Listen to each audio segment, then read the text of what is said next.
اور اپنی اولاد کو مفلسی کے خوف سے قتل نہ کرنا، کیونکہ ان کو اور تم کو ہم ہی رزق دیتے ہیں۔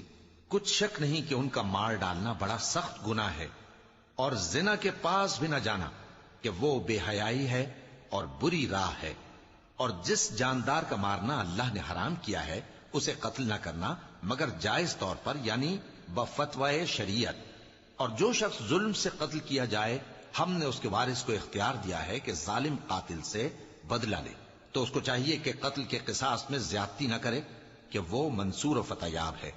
اور یتیم کے مال کے پاس بھی نہ پھٹکنا مگر ایسے طریق سے کہ بہت بہتر ہو، یہاں تک کہ وہ جوانی کو پہنچ جائے۔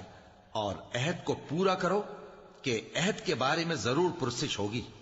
اور جب کوئی چیز ناپ کر دینے لگو تو پیمانہ پورا بھرا کرو، اور جب تول کر دو تو ترازو سیدھی رکھ کر تولا کرو۔ یہ بہت اچھی بات